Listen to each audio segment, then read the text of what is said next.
سورہ یاسین کو زمین آسمان کے بننے سے 1000 سال پہلے پڑھا. زمین آسمان کو بنے ہوئے تقریباً سائنسدان کہتے ہیں 25 ارب سال ہوئے ہیں. بگ بینگ 25 ارب سال ہوئے ہیں. پہلے ایک حدیث سنو. ابو ہریرہ پوچھنے لگے یا رسول اللہ آپ نبی کب بنے تھے؟ آپ نبی کب بنے تھے؟ تو اس کا جواب تھا 40 سال کی عمر میں. یہ جواب آسان جواب. کتابی جواب تھا کتابی کہ 40 سال 6 مہینے 10 دن.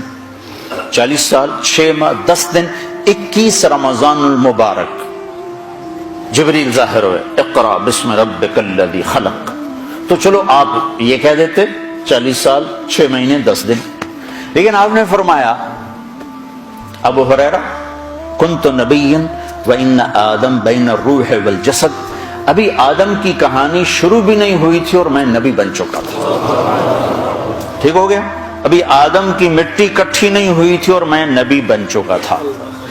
کب بنے یہ اللہ کے سوا کسی کو معلوم نہیں ہے.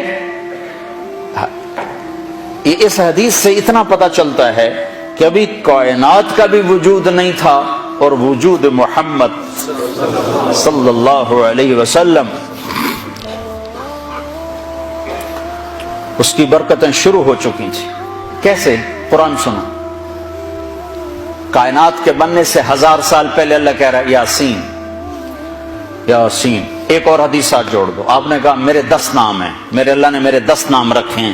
میں محمد, میں احمد, میں ماحی, میں حاشر, میں عاقب, میں فاتح, میں خاتم, میں ابو القاسم, میں طٰہٰ, میں یاسین. 10 ناموں میں سے ایک نام ہے کیا بھائی؟ اب سورہ یاسین ہے.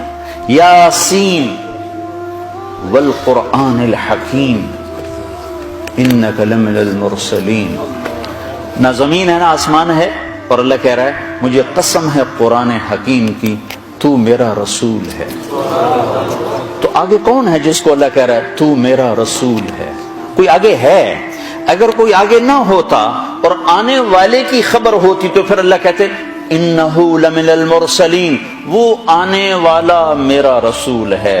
آنے والا آ چکا ہے, ظاہر اب ہو رہا ہے. آنے والا کب آیا ہے؟ خالق مخلوق کا فرق تو ہے نا. خالق کی تو ابتدا نہیں اور مخلوق کی ابتدا ہے. سب سے پہلے جس مخلوق سے ابتدا کی گئی ہے وہ محمد الرسول اللہ صلی اللہ علیہ وسلم.